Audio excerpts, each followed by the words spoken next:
투표하면 이긴다. 오늘과 내일 진행되는 사전투표에 여야 모두 독려 메시지를 내고 있습니다.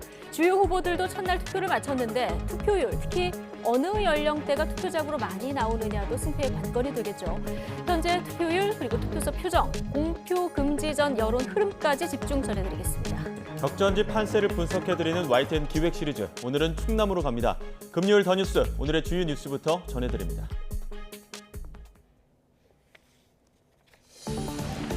6일 지방선거와 국회의원 보궐선거 사전투표가 전국 3,500여 개 투표소에서 오늘과 내일 이틀 동안 진행됩니다. 여야는 투표율이 주요 변수가 될 것으로 보고 지지층의 사전투표 참여를 호소하고 있습니다. 2차 추경안을 두고 줄다리기를 계속하는 여야가 원내대표 회동을 통해 담판을 벌이고 있습니다.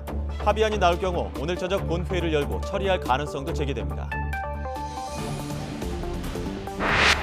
기준금리가 계속해서 오르면서 주택담보대출 금리가 조만간 7%대에 이를 것이라는 전망이 나오고 있습니다. 대출에 의존해서 부동산을 산 이른바 영끌족의 이자 부담이 커질 것으로 보입니다.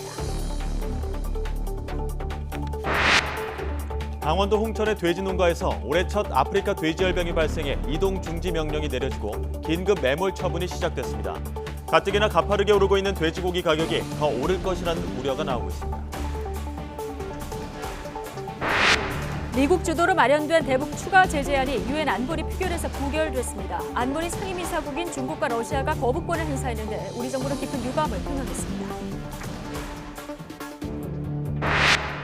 여행 금지 명령을 어기고 우크라이나에 용병으로 참전했던 이근 전 대위가 오늘 아침 귀국했습니다. 경찰은 이 씨가 부상을 치료하는 대로 여권법 위반 혐의에 대해 조사할 계획입니다.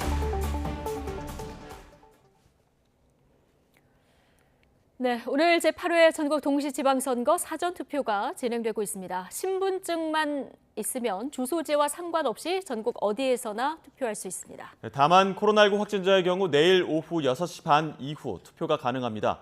사전투표 첫날 분위기 전해드리기 위해 현장에 YTN 취재기자들이 나가 있습니다. 서울부터 연결해 보겠습니다. 윤혜리 기자. 네, 서울 이태원 제1동 사전투표소에 나와 있습니다. 네, 자 허성준 기자는 대구죠. 네, 대구 동구 효목이동 사전투표소입니다. 네, 먼저 윤혜리 기자, 서울 이태원 사전투표소 현장 분위기는 어떻습니까?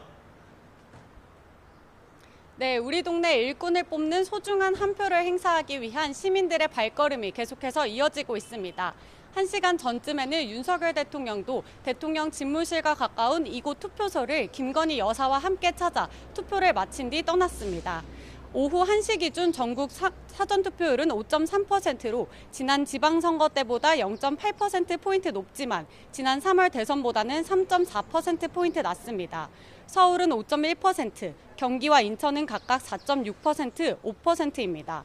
윤석열 대통령 집무실이 있는 용산은 서울 평균에 조금 못 미치는 5.04%로 집계됐습니다. 서울 유권자는 전국 837만 8천여 명으로 전국에서 두 번째로 많습니다. 그만큼 서울시 살림을 이끌어가게 될 서울시장에 대한 관심도 높을 수밖에 없는데요.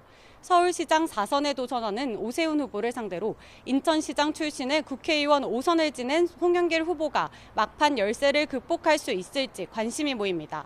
유권자 1,000만 명이 넘는 경기지사 선거에서는 국민의힘 김은혜 후보와 민주당 김동연 후보가 맞붙었는데요.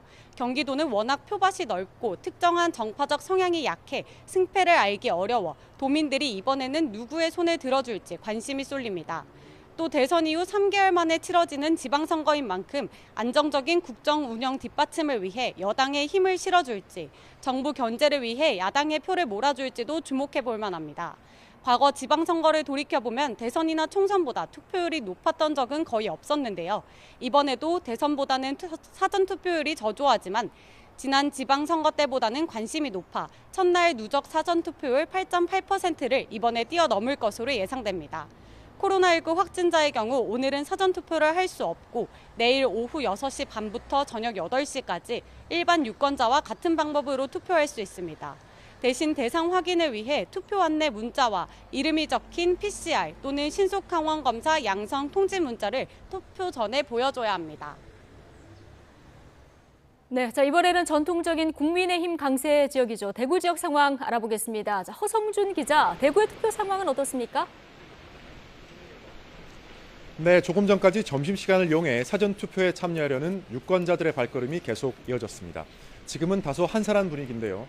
현재 대구 지역 140여 개 투표소에서 순조롭게 사전투표가 진행되고 있습니다. 하지만 아직 투표율은 높지 않습니다. 현재 대구의 투표율은 3.7%로 어디? 전국 평균 5.3%보다 낮습니다. 광주는 4.5%고 대전은 4.9%입니다. 앞서 오전 9시쯤 문재인 전 대통령은 부인 김정숙 여사와 함께 경남 양산 하북 사전투표소에서 투표했습니다. 문 전 대통령은 투표는 우리 정치를 발전시키고 대한민국을 발전시키는 것으로 생각한다며 많은 국민이 투표에 참여해달라고 당부했습니다.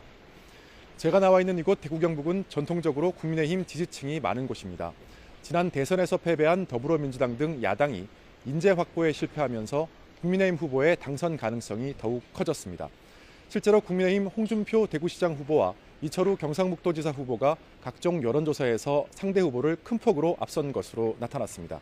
또 기초자치단체장은 물론 4년 전 탄핵 정국 속에 대거 당선됐던 민주당 현역 지방의원들도 고전을 면치 못하고 있습니다. 여야의 접전 지역도 정책 이슈도 없는 만큼 이번 선거에 대한 대구 경북 유권자들의 관심 또한 적을 수밖에 없습니다. 하지만 경북 일부 지역의 상황은 다릅니다. 국민의힘 공천 과정에 불만은 풀고 탈당한 뒤 무소속으로 출마한 후보가 있는 곳인데요. 인지도 높은 일부 무소속 후보들은 인물론과 지역 일꾼론을 내세우며 국민의힘 후보와 치열한 경쟁을 벌이고 있습니다. 공천이 곧 당선이라는 이곳 경북에서 무소속 돌풍이 현실화될지와 투표율이 얼마나 될지에 이목이 쏠리고 있습니다. 네, 서울과 대구 사전투표 현장 보고 오셨습니다. 윤혜리, 허성준 기자 수고하셨습니다.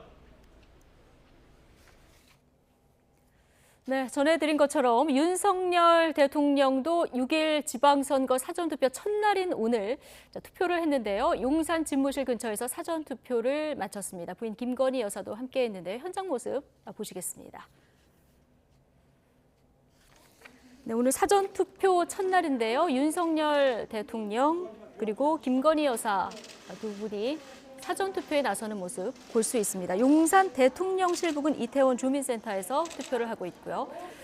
예, 그 신분증만 가지고 있으면 주소지가 아니더라도 사전투표가 가능하기 때문에 지금 신분증을 보여드리고 그리고 마스크를 벗고 본인 확인을 하는 모습도 지금 보고 계십니다. 네, 낮 12시쯤 지금 투표를 한 것으로 전해지고 있고요.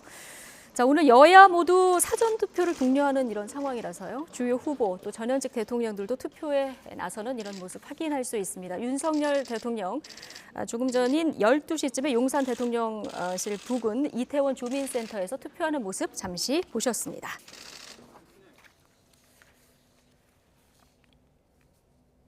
네, 주요 후보와 여야 지도부도 전략 지역의 사전투표 현장을 찾아서 지지층 결집을 호소했습니다. 네, 주요 격전지마다 한 표가 절실하다며 투표를 독려하고 나섰는데요. 김태민 기자가 보도합니다.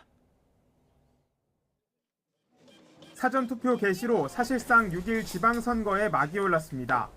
여야 지도부도 첫날부터 전략 지역을 찾아 나란히 사전투표에 나섰습니다. 투표율이 낮은 지방선거 특성상 지지층을 향한 투표 독려가 무엇보다 중요하다는 판단에서입니다. 민주당 지도부는 최대 격전지인 경기와 충청 등을 찾아 한 표를 행사했고 대한민국의 가장 중심에 있는 이 중원 지역이기 때문에 충청북도 도민 여러분의 이 균형 잡힌 판단이 필요하다.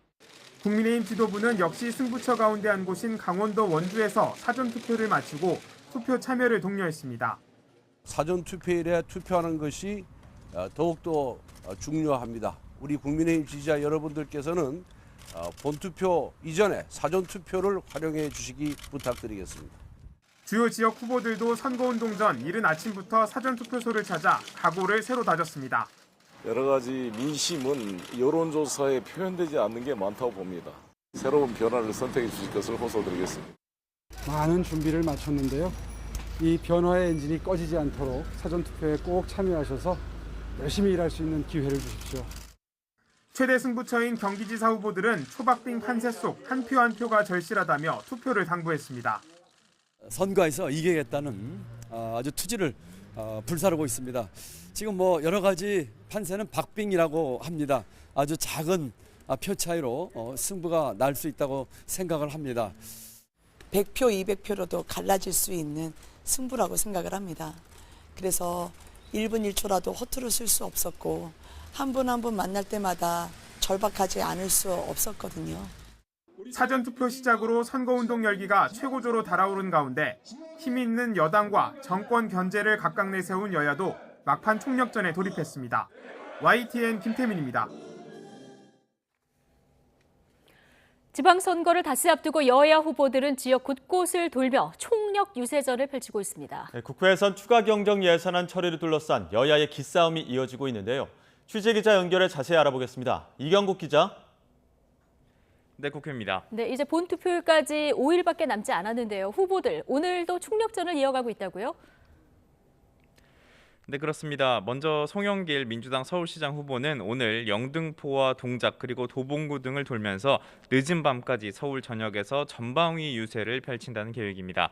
국민의힘 오세훈 후보는 노원구와 도봉구, 강북구를 포함해서 약세 지역인 서울 북동부 지역을 찾아서 표심을 공략하고 있습니다. 이어서 경기도지사 선거 살펴보면요. 민주당 김동연 후보는 오늘 광명과 부천, 시흥과 안산 등 경기 남서부 지역 8곳을 돌면서 유세전을 펼치고 있습니다. 국민의힘 김은혜 후보 역시 화성과 평택 등 경기 남부 지역을 공략하고 있는데 특히 안산에서는 국회의원 보궐선거에 출마한 안철수 후보와의 합동 유세도 진행했습니다. 네, 국회 소식도 살펴보죠. 여야 원내 지도부가 추경안 처리를 매듭짓기 위한 회동을 진행했다고요.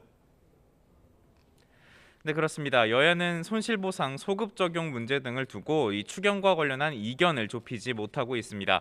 국민의힘이 지방선거 전에 추경안 처리를 목표로 하는 가운데 사실상 오늘이 데드라인인 상황인데요. 최종 합의안 마련을 위해서 오늘 여야 원내 지도부가 만났습니다. 회동 직전 민주당 박홍근 원내대표의 말 잠시 듣고 오겠습니다. 이미 법사위 통과한 법안들이 많으니까 그 110건 법안도 처리하고 의장도 선출하고 추경도 오늘 쟁점이 다 합의되면 뭐 처리하자 이런 입장이죠. 그런데 의장 선출 위해서 우리는 준비 다 되어 있고 법안도 준비되어 있고 이제 추경 부분은 이제 쟁점을 좁혀봐야 되지 않겠어요? 네, 아직 회동은 진행 중인 상황인데요. 앞서 국민의힘 권성동 원내대표, 민주당이 합의를 거부한다면 국회의장에게 직권상정을 요구하겠다고 엄포를 놨습니다. 이에 민주당 박홍근 원내대표는 이달한 추경안 처리에는 공감한다면서도 완전한 손실보상이 담겨야 한다면서 겁박에 굴복할 수는 없다고 맞섰는데요. 오늘 진통 끝에 추경안이 국회 본회의에서 처리될 수 있을지 관심이 주목되고 있습니다. 네, 그리고 공직자 인사검증 기능을 법무부에 두는 방안을 놓고 지금 정부와 민주당의 갈등도 높아지고 있는 이런 상황이죠. 네, 그렇습니다. 어제 여야는 법무부의 인사검증 업무를 맡을 인사정보관리단을 신설하는 방안을 두고 공방을 벌이기도 했는데요. 오늘 윤석열 대통령 법무부에 검증을 맡기는 게 적절치 않다는 지적이 있다는 취재진의 질문에 이렇게 답했습니다. 듣고 오겠습니다. 미국이 그렇게 합니다. 네. 그리고 대통령 비서실에서 정책이나 이런 거 위주로 해야지 어떤 사람에 대한 비위나 이런 정보 캐는 거 있죠. 그거는 안 하는 게 맞아요. 그래서 내가 민정수석실 없앤 겁니다. 네, 윤 대통령의 말은 사실상 문제가 없다는 취지인데요. 이에 민주당은 이 현직 검사들이 인사검증을 하는 것은 심각한 위헌이자 위법이라며 강하게 반발했습니다. 특히 한동훈 법무부 장관에 대한 해임 건의까지 검토하겠다고 밝혔는데요. 들어보겠습니다. 민주공화국이 아니라 검찰공화국이 되는 것입니다.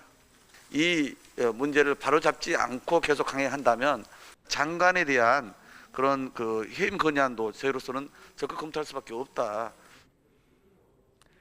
네, 이어서 박홍근 원내대표는 입법부의 권한을 침해하는 행위이기도 하다면서 권한쟁의 심판 청구 역시 검토하겠다고 덧붙였습니다. 지금까지 국회에서 전해드렸습니다.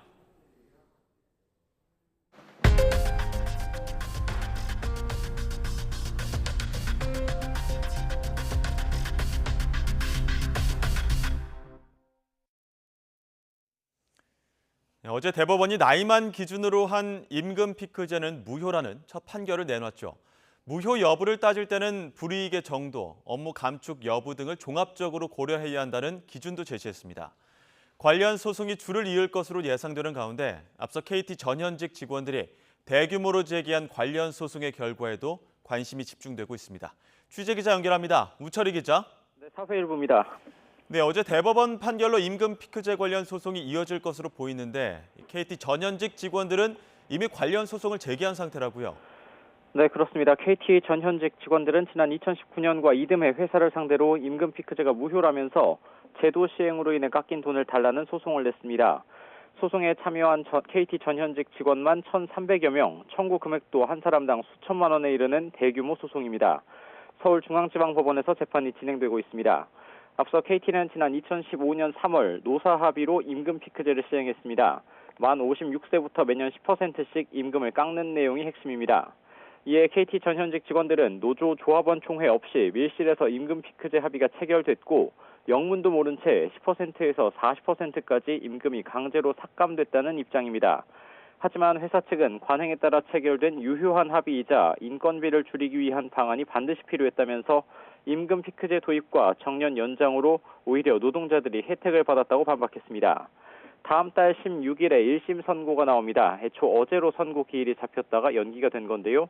재판부가 어제 나온 대법원 판례를 바탕으로 어떤 결론을 내릴지 주목됩니다.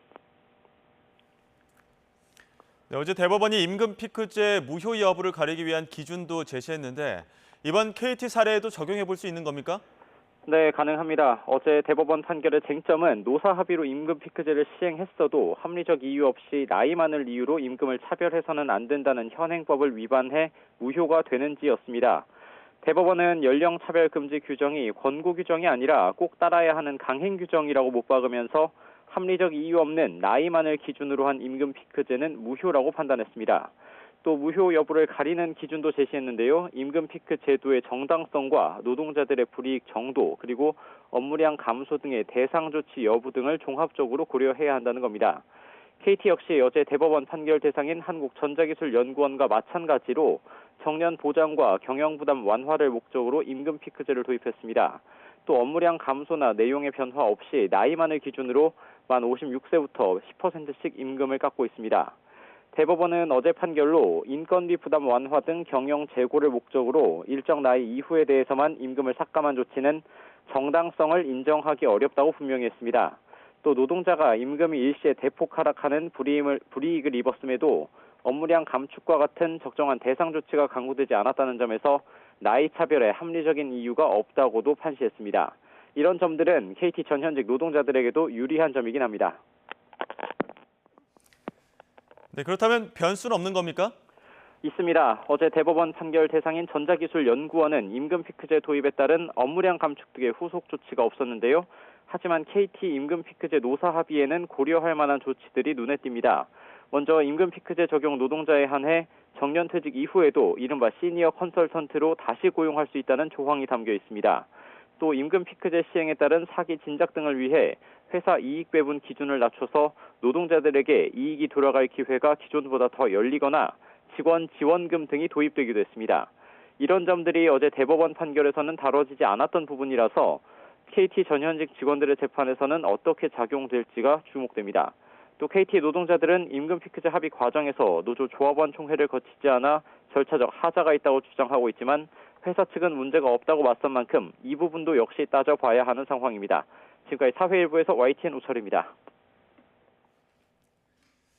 러시아의 우크라이나 침략 전쟁에 의용군으로 참전했던 이근 예비역 대위가 오늘 아침 귀국했습니다. 이 씨는 무릎 부상 때문에 돌아왔다며 법은 위반했지만 더 중요한 일을 하고 왔다고 강조했습니다. 취재기자 연결해 자세한 내용 알아보겠습니다. 강민경 기자. 네, 사회일보입니다. 네, 이근 씨가 오늘 아침 인천공항으로 입국했는데 돌아온 이유는 직접 밝혔죠? 네, 이 씨는 오늘 아침 7시 반쯤 폴란드에서 오는 비행기를 타고 인천공항으로 입국했습니다.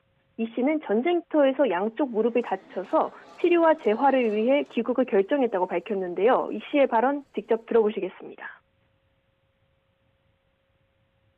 십자인들 찢어졌습니다. 양쪽 찢어졌고 왼쪽이 더 심하게 찢어졌어요. 그래서 그 군병원에서는 무조건 수술을 해야 된다. 근데 수술 능력이 안 된다고 그랬어요. 그래서 만약에 수술 꼭 해야 되면 우크라이나에서 하지 말고. 이 씨는 싸우러 간 게 아니라 사람을 보호하기 위해 우크라이나에 갔다고 주장했습니다. 참전은 잘한 판단이라고 생각한다며 치료를 마친 뒤에 다시 우크라이나에 가고 싶다는 입장도 함께 밝혔는데요. 이 부분도 직접 들어보시겠습니다.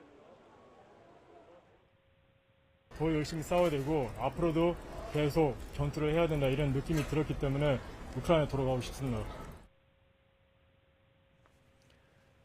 네, 귀국한 이 씨는 이제 경찰 조사를 받아야 할 텐데 정확하게 어떤 혐의가 적용되는 겁니까? 네, 여권법 위반 혐의입니다. UDT, 즉 해군 특수전 전단 출신인 이 씨는 지난 3월 초 전쟁 중인 우크라이나를 도와서 러시아에 맞서겠다며 출국했습니다. 그런데 우리 정부는 이 씨 출국 한 달 전인 2월 13일 우크라이나 전 지역에 여행 경보 4단계, 즉 여행 금지를 발령했습니다. 이 경우에 정부 조치를 따르지 않아서 여권법 위반 대상이 됩니다. 1년 이하의 징역 또는 1천만 원 이하의 벌금을 받거나 여권을 반납하는 등의 행정 제재를 받게 됩니다. 서울경찰청은 이른 새벽 인천공항에 수사관을 보내서 이 씨를 만나게 한 뒤에 부상 정도 등을 확인했습니다. 이 씨에 대한 즉시 출국 금지 절차를 진행한 경찰은 치료 결과와 건강 상태를 고려해서 추후 조사 일정을 잡겠다고 덧붙인 상태입니다. 네, 경찰의 이런 조치에 대해서 이 씨는 어떤 입장을 밝혔습니까? 네, 일주일간 자가격리를 마친 다음에 경찰에 적극적으로 협조하고 또 조사에도 성실히 임하겠다는 입장입니다. 다만 자신은 더 중요한 일을 하고 왔다고 강조했는데요. 이 부분도 직접 들어보시겠습니다. 여권법이잖아요. 그래서 어떻게 보면 하나의 교통법으로 저는 생각합니다. 저는 사람을 보호하기 위해서 우크라이나에 갔어요. 그래서 물론 법은 위반했지만 더 중요한 역할이 있었어요. 이 씨는 우크라이나의 시민권을 제한받았느냐는 질문에 대해서는 제한을 받긴 했지만 자신은 한국 사람이기 때문에 벌금이나 재판을 피하려고 시민권을 받는 건 옳지 않다고 말했습니다. 지금까지 사회 일부에서 YTN 강민경입니다. 네, 올해 들어 처음 양돈 농가에서 아프리카 돼지열병 ASF가 발생했습니다. 지난해 10월 이후 7개월 만인데 이번에도 강원도입니다. 돼지고기 가격 급등이 우려되면서 방역당국의 비상이 걸렸는데요. 취재기자 연결해 자세히 알아보겠습니다. 홍성욱 기자. 네, 강원 취재본부입니다. 네, 돼지 사육 농가에서 또다시 아프리카 돼지열병이 발병했다고요? 네, 그렇습니다. 사라졌는가 했는데 또다시 발생했습니다. 아프리카 돼지열병 ASF라고 불리죠. 일단 백신이 없어 감염되면 치사율이 100%입니다. 돼지에게 너무나도 치명적인 질병입니다. 어제 이곳 강원도 홍천군 화천면에 있는 돼지 사육 농장에서 발생했습니다. 농장에서 기르는 집돼지에서 ASF가 발병이 확인된 건 올해 들어 처음입니다. 지난해 8월 강원도 고성 그리고 지난해 10월 강원도 인제에서 발병한 후 겨울을 무사히 보내 다소 안심한 상태였는데요. 어제 아침 농장주가 집돼지 4마리가 폐사한 것을 발견해 신고했습니다. 동물위생시험소가 부검한 결과 ASF 바이러스가 검출됐고 같은 농장 다른 돼지 혈액 검사에서도 바이러스가 나왔습니다. 해당 농장은 애초 돼지 1,500여 두를 사육하는 것으로 알려졌었는데 현장 확인 결과 1,170여 두를 사육하고 있었습니다. 방역 인력이 투입돼 오늘 새벽부터 매몰 처분이 진행되고 있습니다. 예, 발병 원인을 확인할 수 있을지 모르겠습니다. 방역 작업은 어떻게 진행되는 겁니까? 네, 방역 당국은 이번에도 감염 멧돼지를 유력한 전파 매개로 추정하고 있습니다. 야생 멧돼지의 경우 그동안 강원도뿐 아니라 경기와 충북, 경북에서도 꾸준하게 감염이 확인되고 있었는데요. 특히 강원도는 지난 2019년 10월 이후 발견된 ASF 감염 야생 멧돼지가 1,600마리가 넘습니다. 이번에도 마찬가지입니다. 이번에 감염이 확인된 농가 주변 1km 떨어진 곳에서 일주일 전인 지난 20일 야생 멧돼지 사체가 발견됐습니다. 야생 멧돼지에 이어 사육 집돼지 감염이 확인되면서 방역당국은 비상입니다. 그렇지 않아도 돼지고기 가격이 많이 올랐는데 더 큰 문제가 생길 수 있기 때문인데요. 일단 강원과 경기 지역 양동 농장과 도축장, 사료공장에는 내일 오후 6시 반까지 48시간 동안 일시 이동 중지 명령이 내려졌습니다. 도축을 위한 출하나 분뇨 반출도 불가능합니다. 현재 발병 농장에서 가장 가까운 농장이 3km 밖에 있는데요. 예방적 매몰 처분 없이 홍천 지역 돼지 농장 15곳, 돼지 15,000여 마리에 대해선 긴급 정밀 검사를 벌이기로 했습니다. 또 강원 지역 돼지 농장 200여 곳 전체 돼지 51만여 마리에 대해서도 ASF 검사를 진행할 예정입니다. 지금까지 강원 취재본부에서 YTN 홍성욱입니다. 코로나19 신규 환자는 이틀째 10,000명대를 기록했습니다. 60세 이상 고위험군에 대한 검사와 진료, 치료제 처방이 원스톱으로 하루에 이루어지는 방안도 추진되고 있는데요. 취재기자 연결합니다. 최명신 기자. 네, 최명신입니다. 네, 코로나19 고위험군 대응 절차가 빨라진다고요? 네, 정부는 코로나19 고위험군에 대해 검사부터 진료, 치료제 처방까지 하루에 모두 마치는 패스트트랙을 다음 달 1일부터 본격적으로 가동한다는 계획입니다. 60세 이상 고연령층과 면역 저하자, 감염 취약시설 입소자 등이 대상입니다. 정부는 고연령층의 경우 전체 확진자의 20% 내외지만 전체 사망자의 90% 정도를 차지하고 있고 면역 저하자 역시 코로나19로 인한 중증화와 사망 위험이 커 이같이 결정했다고 밝혔습니다. 정부는 또 코로나19와의 싸움에서 얻은 경험을 효과적으로 활용할 수 있도록 빅데이터 플랫폼을 구축하기로 했습니다. 여러 기관에 흩어져 있는 정보를 체계적으로 연계하고 통합해 과학적 근거에 기반한 방역 토대를 만들고 관련 연구와 보건산업 발전에도 도움이 되도록 하겠다는 계획입니다. 정부는 이와 함께 코로나19 같은 감염병에 전문적이고 안정적으로 대응하기 위해 현장 의료 대응 컨트롤 타워격인 중앙감염병 전문병원을 서울 중구 미 공병단 부지에 건립하기로 했습니다. 네, 오늘 코로나19 신규 확진자 현황도 전해주시죠. 네, 오늘 0시 중 신규 환자는 어제보다 2,200여 명 적은 16,584명입니다. 이틀 연속 10,000명대를 유지했는데요. 금요일 기준으로 10,000명대를 기록하기는 지난 1월 28일 이후 17주 만입니다. 일주일 전 같은 요일과 비교해선 8,000여 명, 2주 전보다는 15,000명 넘게 줄었습니다.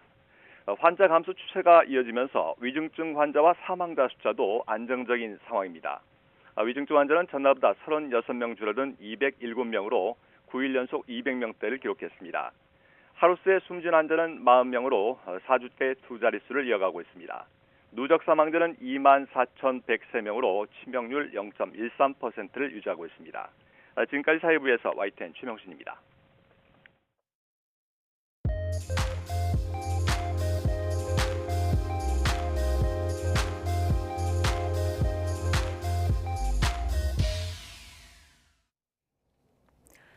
네, 제8회 전국 동시지방선거와 재보궐선거의 사전투표가 이 시간 현재 전국에서 이루어지고 있습니다. 여론조사 공표금지 기간 직전까지 조사됐던 여론조사들로 전국의 선거 판세 지금부터 짚어볼 텐데요.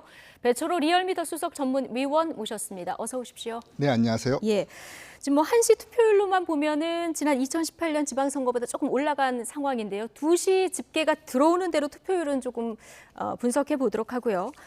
자, 판세를 조금 보시겠습니다. 이 공표 금지 직전까지 각 방송사들이 여론조사를 진행했는데요. 지상파 방송 3사 여론조사 결과가 어제 이제 발표가 됐는데, 자, 전국 17개 시도 가운데 저희가 지도로 표시를 해봤는데 보시면 국민의힘이 9곳, 지금 빨간 곳으로 표시된 것이죠. 그리고 민주당이 4곳.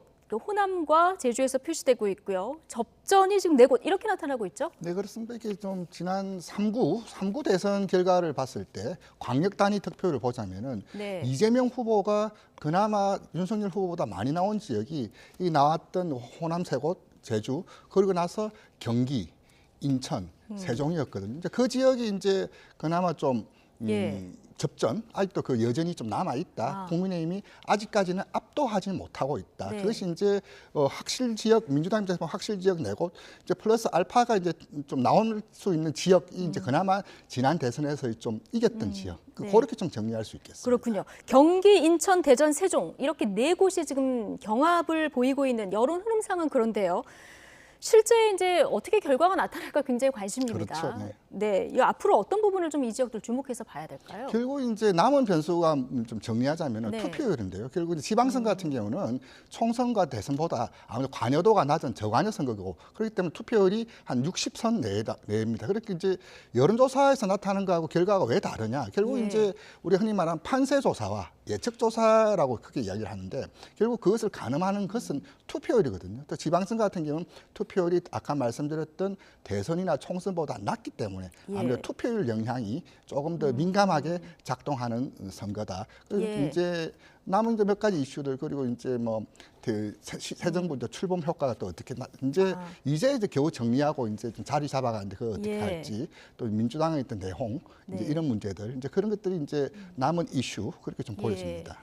그 지역 이슈보다는 전체적인 어떤 그 판세가 영향을 미칠 것이다 얘기를 해주셨는데 말씀드린 예. 지역들이 다 이제 전국적인 이슈, 전국 흐름을 좀 더 쫓아가는 지역이다. 지역의 이제 지역 이슈라든지 인물보다는 전체적인 전국 흐름에 조금 더 민감하게 반응하는 지역이다. 그러네요. 그렇게 경기, 보여집니다. 인천, 대전, 세종 모두 그렇죠. 이제 그런 곳인데 새 정부 출범 효과 말씀해 주셨는데 구도상으로는 아무래도 이게 대선 직후에 치러지는 지방선거다 보니까 민주당이 좀 상대적으로 구도상에서 불리한 건 사실인데요.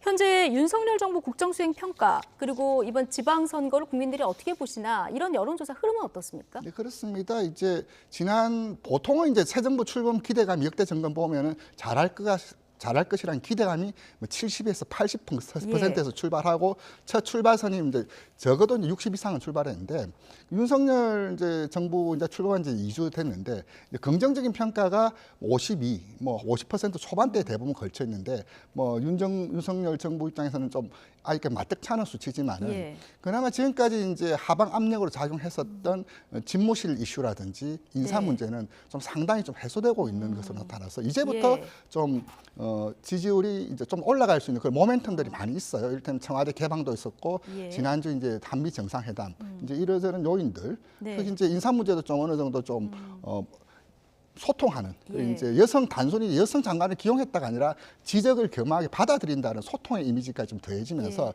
이래저래 눌러왔던 하방 압력으로 작용했던 것들이 좀 해소되는 측면들 그리고 이제 선거를 앞두고 좀 결집하는 요인들 이런 요인들로 전체적으로 후광 효과가 국민의힘 후보들에게 좀 모아지고 서로가 상승작용하는 그런 지방 선거에서의 흐름 또 전국적인 흐름들이 서로가 이제 맞물리면서 동반 상승하는 그런 좀 특징을 좀 보여주고 있습니다. 뭐 그 국정수행평가 수치도 중요하지만 이 추이가 중요한 거 아니겠습니까? 그렇습니다. 바로 그거죠. 지금 그럼 그 50% 넘은 이런 수치가 이제 절대적으로 과거 비해서 높은 건 아니지만 흐름상으로 지금 상승하고 있는 건 맞는 상황이죠. 그렇죠. 보통 이제 새 정부 출범하고 6개월 이내에 치러지는 선거를 허니문 일렉션, 미럴 선거라고 하는데 사실 지난 2달 동안은 이제 미럴 선거 효과가 그다지 체감되지 않았는데 수치적으로든 실제적으로든 이제 새 정부 출범하면서 이제 겨우겨우 좀 나타나고 있는데 시점이 이제 국민의힘 입장에서는 이제 겨우 이제 좀 발현되고 있다. 이제 그렇게 좀 늦었지만은 이제 그래도 좀 제자리 좀 찾아가는 그런 과정이다. 이제 하나씩 둘씩 좀 느껴지는 거 아니냐. 그런 것들이 여론조사 수치에서도 특히 국정평가, 정당지도 모두 동반 상승하는 그런 지표들이 정기조사하는 모든 조사에서 공통적으로 좀 나타나고 있습니다. 이제 잠시 되면은 2시 투표율이 집계가 될 텐데 일단 1시 투표율만 보면은 지난 2018년 지방선거 때가 4.49였는데요. 이번에 1시 그 사전 투표율을 보니까 5.3% 조금 올라갔어요. 이제 뭐 사전 투표가 제도로서 이제 안착화된 측면이 있었죠. 이제 지난 2014년 선거부터 이제 사전 투표가 도입되었는데 이제 제도로서 안착이 되고 이제 특히 이제 젊은 층들 중심으로 사전 투표하고 그날은 좀 자기 시간 가지자 그런 문제도 있고 또 하나 이제 아직까지 이제 코로나 추세가 많이 좀 다운됐지만 코로나로 또한 좀 분산해서 투표하자 그 두 가지 요인으로 인해서 사전 투표는 지난 지방선거 대비 조금 올라가지 않을까 그렇게 좀 보여집니다. 지금 전국 사전 투표율 6.3% 보이고 있고요. 강원은 8.4, 제주의 6.9%. 자, 보실까요? 이 시각 현재 전국 사전 투표율 6.3% 보이고 있습니다. 지금 저희가 이제 화면 하단에는 전국 투표율 그리고 시도별 투표율 그리고 과거 선거들과 비교한 수치들을 지금 보여드리고 있고요. 지금 집계가 되는 대로 계속 보여드릴 텐데 이번에 사전 투표율 어떻게 전망하십니까? 2018년에 사전 투표율 포함해서 이제 투표율이 굉장히 높은 편이었었는데 이번에는 그 넘어설까요? 지난 지방선거보다는 좀 사전 투표율은 전체 투표율은 모르겠습니다. 지난 지방선거 투표율이 좀 이례적으로 좀 높았었거든요. 60%를 넘었었는데 이번 선거도 60%를 넘을지는 모르겠지만 적어도 사전 투표는 지난 지방선거보다는 높을 것으로 좀 보여집니다. 지금 전남이 최고 투표율을 보이고 있고요. 그리고 대구가 최저 투표율을 지금까지는 보이고 있는 상황입니다. 그러니까 사전 투표율은 지금 선거를 거듭할수록 계속 사전 투표율 자체가 높아진다 이런 말씀이신 거죠? 그렇죠. 안착된 측면들이 분명히 있습니다. 안착된 측면. 자, 이번에 세대별로 누가 투표장으로 많이 나오는지 이 부분도 관건이 될 것 같은데요. 어떻게 전망하십니까? 네, 맞습니다. 지난 그 3구 대선을 좀 복기를 하자면은 이재명 후보의 패인을 여러 군데 있지만 가장 강한 지지를 받았던 40대에서의 투표율이 그다지 높지가 않았어요. 예. 지지율은 높았지만은 투표율이 높고 지지율이 높아야지 이제 제대로 이제 지지를 받고 있다고 하는데 지지층 강세를 보이고 있더라도 투표장에 안 나오면은 여론조사 아무리 응답을 하더라도 투표장에 투표를 하지 않으면 의미가 없는 것이거든요. 그렇죠. 그리고 이제 미국 같은 경우도 이제 선거 캠페인의 마지막은 GOTV라 그래가지고 Get Out the Vote. 결국 이제 투표율 관리가 이제 선거 캠페인의 마지막 작업인데 양당 모두 이제 투표율 동료, 특히 사전 투표 동료의 화력을 좀 집중하고 있는데 이제 결국 여론조사와 실제 결과가 왜 차이가 나냐? 예. 그것을 이제 여론조사 문제 있는 거 아니냐? 물론 조사의 한계도 있지만 결국 투표율 변수가 어떻게 작동하는지 그 작동의 흐름과 규모를 어떻게 포착하는지가 네. 실제 결과를 찾아 나가는 데서 아주 중요한 변수고 결국 이제 그렇군요. 투표율 예. 변수입니다. 투표율 투표장에 변수. 나올 수 있도록 특히 강세 지역에서의 어떤 그것이 지역이든 세대든 성별이든 간에 그래서 강한 지지층을 받고 있는 층이 결국 투표장에 나와야 그게 물질적인 실효가 있다 예. 그 말씀이죠. 그렇습니다. 투표율 높여달라. 투표를 해야 이긴다. 여야에서 모두 이렇게 목소리가 나오는 거는 우리 지지층들이 좀 많이 나와달라. 자, 이렇게 읽을 수도 있을 것 같은데 격전지를 조금 더 세부적으로 보겠습니다. 일단 이 지역, 여야 모두 이 지역을 이기면 이긴다고 하는 경기도를 좀 보면 대체적으로 지금 오차 범위내 접전에 이뤄지고 있는 이런 상황이거든요. 김동연, 김은혜. 여론조사별로 엎치락뒤치락 이렇게 하고 있는 상황인데 어느 한 사람 우세를 점치긴 굉장히 어려운 그래서 곳이에요. 뚜렷한 하나의 방향성을 가리키고 있지는 않습니다. 예. 좀 혼조세라고 좀 정리할 수 있는데요. 이게 조사 방법별로도 좀 차이가 있고요. 이를테면은 갤럽 같은 경우는 유무선 혼용을 합니다. 그리고 이제 여론조사를 우리가 품질을 좌우하는 것은 결국 표본의 대표성과 응답의 진실성인데 결국 이제 유무선 혼용을 하는 것도 나름 일리가 있습니다. 왜냐하면 네. 안심번호를 쓰다 보면은 알뜰폰 이용자들이 배제가 되거든요. 예. 그 알뜰폰 이용자들을 좀 커버하기 위한 대안으로서 이제 유선을 하는데 이제 유무선 혼용이냐 그것을 먼저 좀 봐주셔야 될 것 같고요. 네. 두 번째는 조사 기간입니다. 이틀에 걸쳐서 했느냐, 3일에 걸쳐서 했느냐. 네. 그럼 이제 아무래도 좀 길게 하다 보면 아무래도 이슈에 따라 반영이 좀 더 분산될 수밖에 없고 예. 짧은 시간에 하면 그 직전에 발생한 이슈 영향력이 좀 클 수밖에 없는 거죠. 그리고 또 이제 해당 시기에 있었던 이슈였던 이슈 영향력 이 세 네. 가지를 봐야 될 텐데 네. 세 가지 모두를 종합해서 보더라도 김동연, 김은혜, 김동연 후보 모두 좀 팽팽하게 좀 네. 물려 있는. 그 정도 수치인데 그럼 네. 일부 조사에서는 뭐 김은혜 후보가 오차범위박 우세도 좀 보이고 있지만 네. 이것은 조사 방법상의 문제 좀 특징으로 좀 보여지고 그러니까요. 추세로 보자면은 한쪽이 네. 좀 압도적으로 다른 쪽을 누르고 있지는 못하다 그렇게 좀 네. 정리할 수 있겠습니다. 대부분 조사는 오차 범위 내에서 엎치락뒤치락 접전이 벌어지고 있는데 지금 말씀하신 대로 갤럽 어제 여론조사는 이게 오차 범위 밖의 결과가 지금 나와서 네. 그렇다면 이게 이제 말씀하신 유무선 혼용으로 하느냐 이런 조사 방법 그리고 그렇죠. 기간 이런 것들이 종합적으로 이제 그렇죠. 이제 우리 왜 뭐가 맞냐의 문제는 예. 아닙니다. 보통 우리가 리서치에 3개 분야가 있거든요. 시장조사, 사회조사, 시청률조사인데 네. 유일하게 사회조사 안에 선거조사만이 다른 시장조사와 시청률조사는 다 추정치입니다. 근데 실제치와 추정치를 비교할 수 있는 유일한 조사가 사회조사 안에서 이게 선거조사인데요. 결국 이제 나중에 끝나보면은 누구 조사가 맞더라 결과적으로 검증될 수밖에 없는 건데 단지 이것은 늘 이야기하지만 저희들이 조사 방법의 특징을 따라서 봐야 된다. 예. 추세를 봐야 된다. 그렇게 두 가지 차이를 감안하시고 읽어야 되지 네. 뭐가 맞냐라는 식의 논쟁은 예. 무의미하다. 또 논쟁 자체가 성립될 수 없는 그런 문제다. 그렇게 말씀드릴 수 예, 있겠죠. 그렇군요.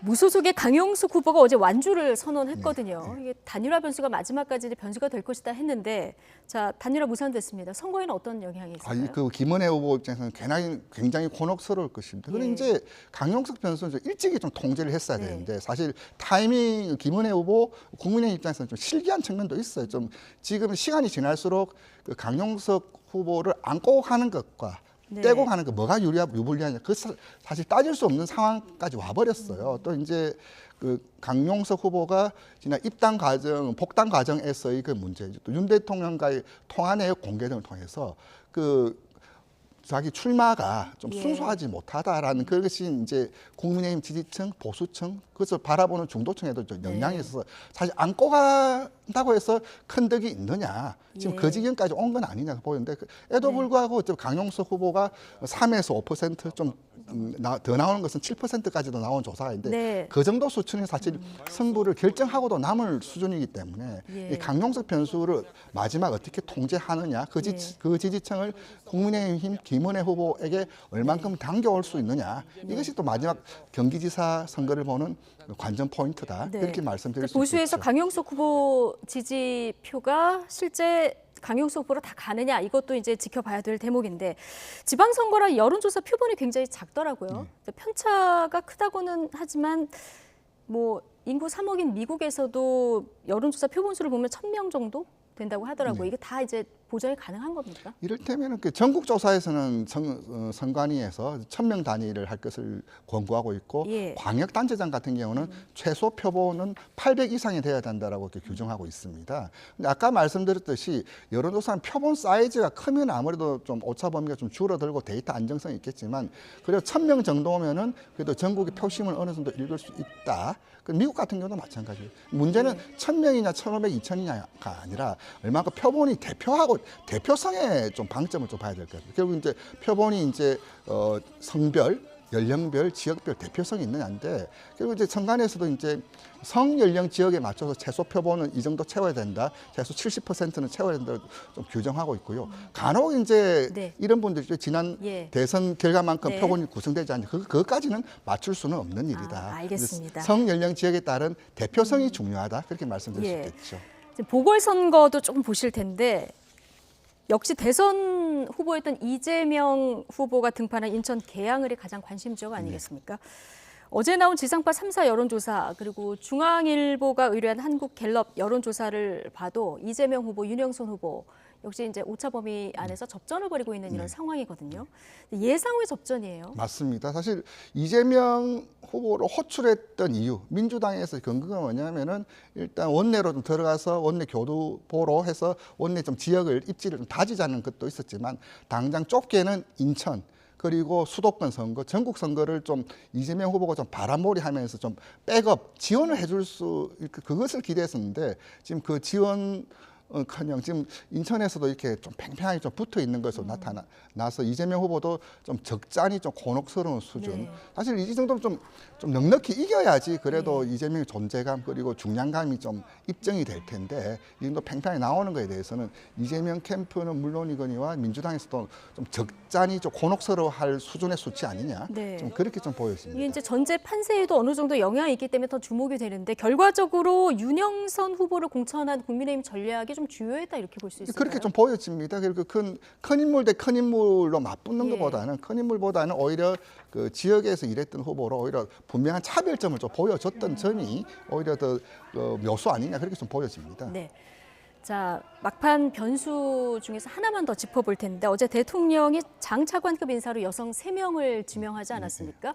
자, 여성 발탁한 데 대해서 이제 좋은 평가도 나오는데 또 하나는 또 김승희 보건복지부 장관 후보자, 과거 문재인 전 대통령에 대해서 이제 침해 발언한 것 때문에 민주당에서 굉장히 반발하고 있는 이런 상황이라 이건 지지층한테도 좀 반발을 일으킬 수 있는 발언 아니겠습니까? 네, 그렇죠. 자, 이 여성 발탁 그리고 이 발언 이 사이에서 표심은 어떻게 움직일까요? 두 가지 이제 항상 긍부정 장군문곤이 이제 같이 이제 존재하는데 뭐. 여성 의견을 좀 수용했다. 그 이제 인사에 좀 균형을 맞추려고 했던 긍정적인 측면이 좀 더 강하게 나타나지 않을까 싶고요. 물론 그렇다고 해서 민주당에서 그것을 마냥 이렇게 잘했다라고 할 수 없는 계속 꼬투리를 잡고 이제 그 할 텐데 그 대목은 글쎄 크게 이제 다뤄질 만한 문제냐. 좀 그렇게 좀 물론 지지층 결집한 선거를 앞두고 그런 멘트 아니냐. 좀 그렇게 좀 보여집니다. 마지막으로 샤이 표심이 있을까요? 저는 없다라고 봅니다. 왜냐하면 샤이라는 것은 지지층이 분명히 있음에도 불구하고 숨기는 거거든요. 미결정적, 그러니까 결정하지 못했다거나 태도 은폐청하고는 다릅니다. 분명히 있음에도 말을 안 하는 건데 지금 전국 상황이나 등등을 봤을 때 그래서 샤이, 그래서 항상 좀 여론조사에 밀리는 쪽에서 이 조사하면 문제 있다라고 할 때 마지막으로 꺼내는 것이 샤이 이야기를 하는데 샤이는 없다라고 봅니다. 샤이는 없다. 알겠습니다. 자, 오늘부터 사전투표가 진행이 되고 있는데요. 뭐 결과는 뚜껑을 열어봐야 하는 거고요. 소중한 한 표를 꼭 행사하셨으면 좋겠습니다. 지금까지 배철우 리얼미터 수석 전문위원이었습니다. 고맙습니다. 네, 감사합니다.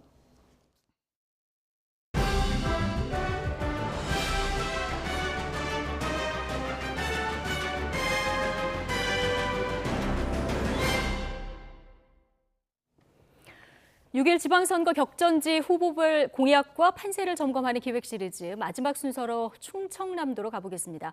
충남 지역은 과거 수많은 선거에서 전국 승패에 결정적인 영향을 미치면서 민심의 풍향계라는 수식어가 붙어 있는데요. 더불어민주당 양승조 후보와 국민의힘 김태흠 후보가 치열한 접전을 펼치고 있습니다. 이상곤 기자가 전해드립니다. 충남은 주요 선거에서 판세를 좌우할 때가 많아 정치적 중원으로 불리는 곳입니다. 이렇다 보니 수도권과 함께 이번 지방선거 승패를 판가름할 최대 승부처 중 한 곳으로 꼽히고 있습니다. 최근 3번의 지방선거에서는 민주당 출신이 도지사직을 지켜왔습니다. 그러나 지난 3월 대통령 선거에서는 국민의힘 당시 윤석열 후보가 더불어민주당 이재명 후보보다 6.12%포인트 차로 우세했습니다. 이번 충남도지사 선거에서는 재선에 도전하는 더불어민주당 양승조 후보와 국민의힘 김태흠 후보가 양강구도를 형성했습니다. 공식 선거운동을 앞두고 코로나에 확진됐던 양승조 후보는 현직 지사의 이점을 앞세워 준비된 후보이자 도정 발전의 적임자임을 강조합니다. 민선 7기 성과를 바탕으로 새로운 충남의 미래 100년을 만들어갈 일꾼이 바로 자신이라며 표심을 공략하고 있습니다. 건물을 설계한 사람이 건물 터파기한 사람이 완성할 책임이 있는 것과 마찬가지로 이런 시작한 큰 사업을 완성할 책임이 저 양승조한테 있다고 생각하고, 반면 김태흠 후보는 힘센 충남이라는 구호와 함께 무능하고 실패한 12년 민주당 도정의 사슬을 끊어내는 변화가 필요하다는 점을 내세웠습니다. 충남의 아들 윤석열 정부의 국정 운영을 뒷받침해서 자랑스러운 새 시대를 여는데 도정 교체가 반드시 필요하다는 겁니다. 물 들어올 때 노젓는다는 말이 있듯이 제가 힘세고 노련한 그런 뱃사공이 돼서 충남의 발전을 견인하겠습니다. 두 후보의 공약은 미래 경쟁력 확보와 충남 지역 불균형 해소라는 측면에서 비슷하다는 평가가 많습니다. 하지만 1년 7개월 전에 지정된 충남 혁신도시 내 공공기관 유치 문제에서는 차이를 보이고 있습니다. 충남도의 발전과 여건에 가장 부합하는 공공기관을 이전하겠다. 그래서 이제 기후 환경 분야에 대한 어떤 기능군, R&D에 대한 기능군, 아니면 문화체육 기능군이 3가지 관점에서 늦게 혁신도시가 됐기 때문에 스포츠에서 이용을 하고 있는 드래프트제를 도입을 하려고 합니다. 종사원이 큰 그런 커다란 공공기관부터 우리한테 우선 배정을 하고, 두 후보 간 흠집내기 공방도 끊이지 않는 가운데 천안을 지역구로 둔 민주당 출신 박안주 의원의 성비 의혹과 김태흠 후보의 농지법 위반 의혹이 변수로 작용하고 있습니다. 민심의 잣대 역할을 해온 충남에서 여당 대세론이 통할지 아니면 사업 연속성을 중시해 민주진영의 결집이 이루어질지가 이번 충남도지사 선거의 승패를 좌우할 전망입니다. YTN 이상곤입니다. 네, 앞서 리포트에서도 언급됐지만 충남은 수도권과 함께 지방선거 승패를 판가름할 최대 승부처 중 한 곳으로 꼽힙니다. 여야 후보가 양강 구도를 보이는 가운데 도정 성과 연장이냐 12년 만에 도정 교체냐를 두고 치열한 승부가 펼쳐지고 있습니다. 충남도지사 선거 판세를 취재한 기자와 자세한 이야기 나눠보겠습니다. 이상곤 기자. 네, 충남도청 앞에 나와 있습니다. 네, 지금 뒤로 보이는 건물이 충남도청 청사군요. 네, 대전에 있던 충남도청사가 이곳 내포신도시로 이전한 건 지난 2012년 말입니다. 내포신도시는 도청 이전으로 홍성군과 예산군 경계에 조성된 신도시인데요. 충남도청사는 본강과 도의회 등 건물 4개로 이루어져 있습니다. 금강 유역에 있는 산들이 모여 하나의 손봉우리를 이루고 있는 듯한 모습을 형상화했다는 점이 특징입니다. 부드러운 곡선이 조화를 이루고 있는 건물 외관 등 곳곳에서 충남의 뿌리인 백제 문화의 숨결을 느낄 수 있습니다. 도지사실은 제 뒤로 보이는 본관 5층에 마련돼 있습니다. 이 자리를 놓고 3명의 후보가 출사표를 던졌는데요. 선거 초반부터 더불어민주당 양승조 후보와 국민의힘 김태흠 후보가 양강구도를 형성했습니다. 네, 그럼 두 후보를 중심으로 살펴보도록 하겠습니다. 더불어민주당 양승조 후보, 현직 도지사로 지금까지 선거에 패배한 적이 없다고요? 네, 양승조 후보가 선거에 나선 건 이번이 6번째입니다. 앞서 5번의 선거에서 한 번도 패한 적이 없다는 이력을 갖고 있습니다. 천안에서 내리 4선 국회의원을 역임했고 4년 전 지방선거에서 충남 도지사에 당선돼 민선 7기를 이끌었습니다. 이번 민주당 충남지사 후보 경선에서는 양 후보가 76%라는 압도적인 득표율로 황명선 전 논산시장을 제치고 공천을 받았습니다. 공식 선거운동을 이틀 앞두고 코로나19에 확진돼 비대면 화상 선거운동을 벌였고 격리가 해제된 뒤 48시간 동안 15개 시군을 모두 돌며 강행군을 이어갔습니다. 양 후보는 정부 합동평가 3년 연속 1위 등 민선 7기 성과를 바탕으로 사업의 연속성을 강조하며 지역 일꾼론을 내세우고 있습니다. 양 후보의 차별화 전략 직접 들어보겠습니다. 저는 도전 4년을 받고 많은 성과를 냈을 뿐만 아니라 커다란 사업에 물꼬를 터서 아직 진행 중인 그런 걸 만들어낸 후보라는 것이 가장 차별적인 이 특징이라고 생각합니다. 네, 국민의힘 김태흠 후보도 중진 의원이라는 점에서는 양 후보와 공통점이 있죠. 네, 김태흠 후보는 보령 서천 지역에서 3선 의원을 지낸 인물입니다. 고 이항구 전 총리가 민선 4기 충남도지사로 재직할 때 정무부지사를 역임하기도 했는데요. 충남도지사 선거에 출마한 건 이번이 처음입니다. 집권여당 원내대표에 도전하려고 했지만 당 지도부의 강력한 요청에 따라 충남도지사 선거에 출마했고 경선을 통해 최종 후보가 됐습니다.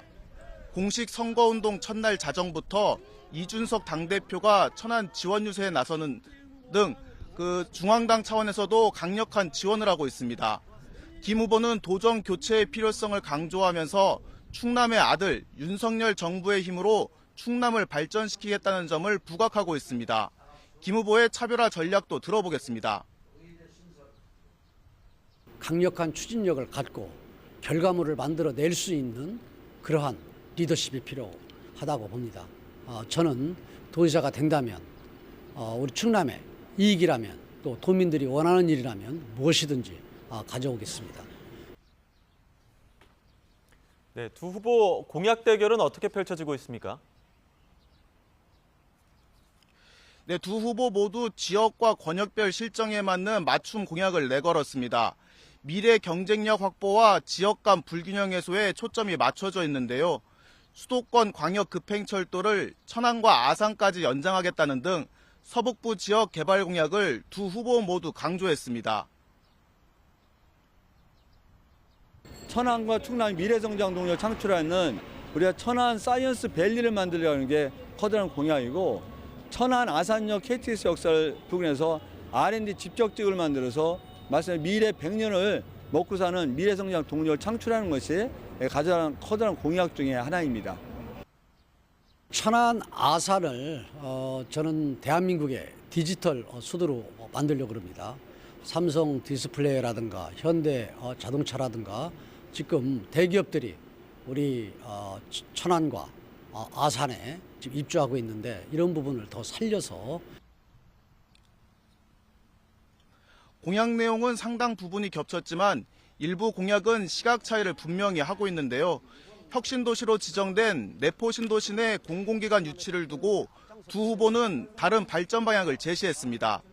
양 후보는 에너지 전환 주도형 공공기관을 유치로 탄소 중립도시를 만들겠다는 구상을, 김 후보는 지역 경제 활성화를 위해 인력이 많고 예산 규모가 큰 공공기관을 우선 지명할 수 있도록 하겠다고 약속했습니다. 저출산과 고령화 등을 극복하기 위한 복지 정책도 결을 달리하고 있는데요. 양 후보는 충남형 행복주택 추가 건립 등을 주요 공약에 넣었지만 김 후보는 토론회에서 양 후보의 정책에 대해 중앙정부가 중심을 잡고 가야 할 문제라고 비판했습니다. 네, 두 후보 현재까지 판세는 어떻습니까? 네, 어제 지상파 3사가 발표한 공표 금지 전 마지막 여론조사에서는 김태흠 후보가 양승조 후보를 오차범위 밖에서 앞서는 것으로 나타났습니다. 하지만 앞선 여론조사 결과 조사 기관마다 다른 결과를 내놔 두 후보 모두 승리를 장담하기 어려운 판세가 이어져 왔습니다. 천안 을에서 3선을 한 민주당 출신 박안주 의원의 성 비위 의혹이 터진 여파가 양 후보에게 불리하게 작용하고 있는 것으로 분석됩니다. 이렇다 보니 두 후보 간 공방도 치열합니다. 양 후보는 김 후보를 준비가 안 된 후보, 중앙당에 등 떠밀려 나온 후보라며 공세를 펼치고 있고, 김 후보도 양 후보가 밋밋한 이웃집 아저씨 같은 리더십으로 무색무취한 도정을 이끌었다며 맞서고 있습니다. 최근에는 김태흠 후보의 부동산 투기 의혹이 새로운 변수로 떠오르며 난타전이 이어지고 있습니다.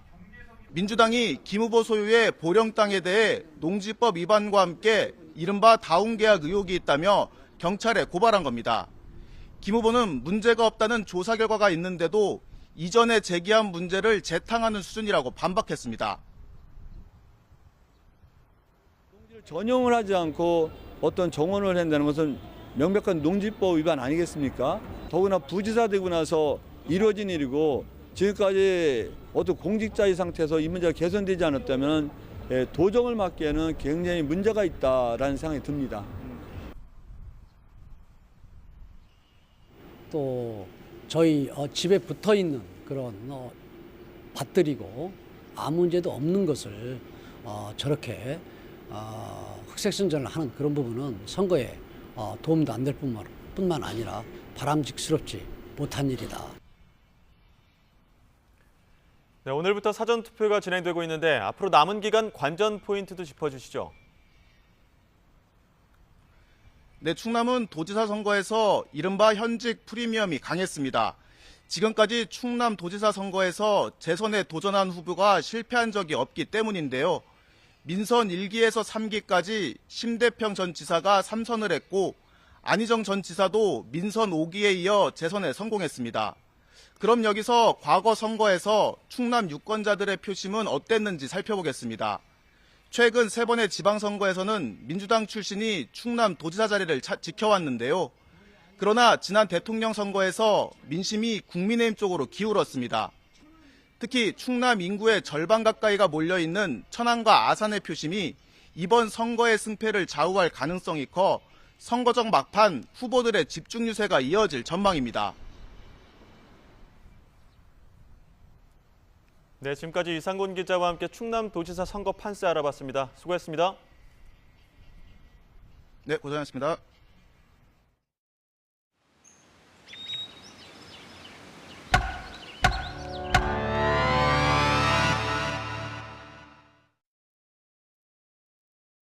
이번 지방선거, 기초, 광역의회의원 3,800여 명을 새로 뽑습니다.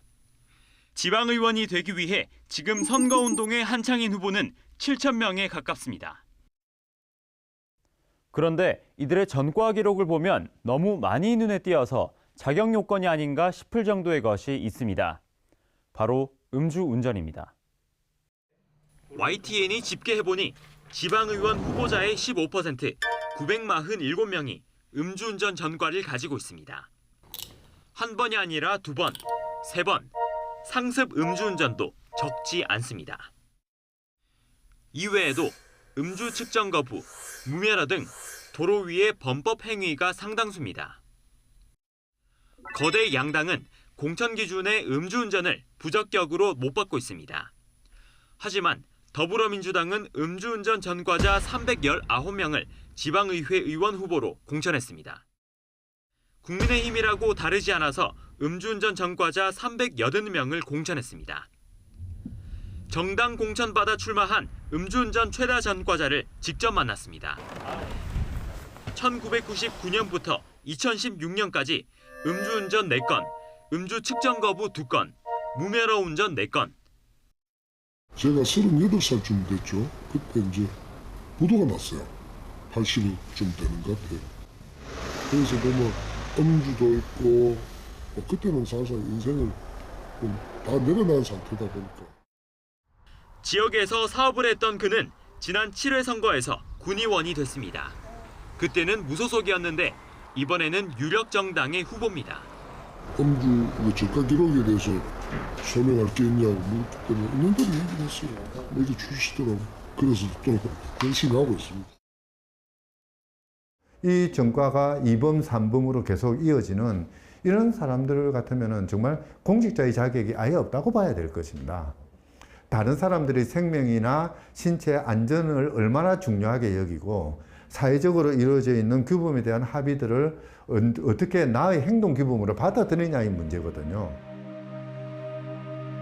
범사를 꿈꾸던 22살 군인 윤창호 씨가 음주 차량에 치여 뇌사 상태에 빠지면서 음주운전 강력 처벌에 대한 논의가 불붙었습니다.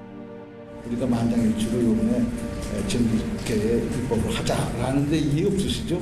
예. 이른바 윤창호법이 통과되면서 앞으로 음주운전 사고에는 전보다 훨씬 무거운 처벌이 뒤따릅니다. 여야 이견 없는 합의로 만들어진 이른바 윤창호법. 일부 위헌 결정이 나긴 했지만 음주운전은 살인이라는 공감대 속에 이번 지방선거를 앞두고 거대 양당은 이렇게 다짐했습니다. 오늘 의견된 것 중에 중요한 것은 윤창호법 시행 이후 음주운전 적발 시는 부적격자로 심사가 강화되었습니다. 한 번이라도 음주운전이 적발된 경우에는 공천에서 원천 배제키로 했습니다. 이 말은 지켜졌을까요? 거대 양당이 지방의원 후보로 공천한 음주운전 전력자는 699명. 이 가운데 윤창호법 시행 이후 음주운전 전과를 기록한 후보는 더불어민주당 2명, 국민의힘 11명입니다. 양당은 약속을 지키지 않았습니다. 또 선거 벽보만 보고 뽑을 수밖에 없는 이런 상황인데 정당에서 그런 재질이 나쁜 사람, 문제가 있는 사람을 공천하는 부분들은 정당이 100% 책임을 져야 되는 부분들이라는 거죠. 자신들이 만든 공천 기준마저 무시하는 거대 정당. 법을 어겨도 부도덕한 행위를 해도 여의도에만 잘 보이면 살아남는 지방의원들. 지방의회 징계와 전과 전수조사 연속 보도. 내일은 마지막으로 선거라는 민주주의의 작동 원리를 망가뜨리는 무투표 당선 문제를 분석하고 풀뿌리 민주주의를 되살릴 대안을 제시합니다. YTN 박희재입니다. 어제에 이어서 오늘도 맑고 따뜻한 봄 날씨가 이어지고 있습니다. 주말인 내일은 날씨가 다시 더워진다고 하는데요. 기상캐스터 연결해 주말과 휴일 날씨 알아보겠습니다. 윤수빈 캐스터. 네, 윤수빈입니다. 네, 오늘은 완연한 봄 날씨인데요. 내일부터 다시 더워진다고요. 네, 오늘은 완연한 봄 기운이 가득합니다. 현재 서울 기온은 24도로 예년 이맘때처럼 따뜻한데요. 하지만 내일은 다시 계절의 시계가 여름에 가까워지겠습니다. 주말인 내일 서울의 한낮 기온은 29도로 예년 기온을 4도가량 웃돌면서 다소 덥게 느껴지겠습니다. 여기에 자외선도 무척 강할 것으로 보이니까요. 주말 나들이 계획하신다면 자외선 차단에도 꼼꼼히 신경 써주시기 바랍니다. 내일도 전국적으로 맑은 하늘이 펼쳐지겠습니다. 다만 대기는 점점 더 메말라 가겠는데요. 현재 경북 남부 지역에 건조주의보가 발효 중인 가운데 내일은 강원 영동 지방을 중심으로 다소 강한 바람이 불겠습니다. 계속해서 불씨 관리와 안전사고에 주의해 주시기 바랍니다. 내일 아침 기온은 오늘과 비슷하겠습니다. 서울과 광주, 대구는 16도로 출발하겠습니다. 낮 기온은 오늘보다 3에서 4도가량 높아 덥겠습니다. 서울 한낮 기온 29도, 대전 30도, 대구는 33도까지 오르겠습니다. 다가오는 일요일 오후 남부지방을 시작으로 월요일에는 전국에 또 한 차례 비가 내리겠고요. 비가 그친 뒤에는 때이른 더위도 잠시 누그러질 전망입니다. 요즘 들어 들쑥날쑥한 기온 변화에 면역력이 떨어지기 쉽습니다. 감기 등 호흡기 질환에 걸리지 않도록 건강관리 잘해주시기 바랍니다. 지금까지 YTN 윤수빈입니다. 순발력이 보통이 아니시다. 어제 지명된 여성 장관 인선에 대한 박지원 전 국정원장의 평가입니다. 그런데 김승희 보건복지부 장관 후보자의 과거 문 전 대통령을 향한 침해 발언 때문에 민주당 반발이 만만치 않죠. 지방선거 여러 변수들 잠시 뒤 전국 대담에서 다뤄보겠습니다. 저희는 더 뉴스 2부로 돌아오겠습니다.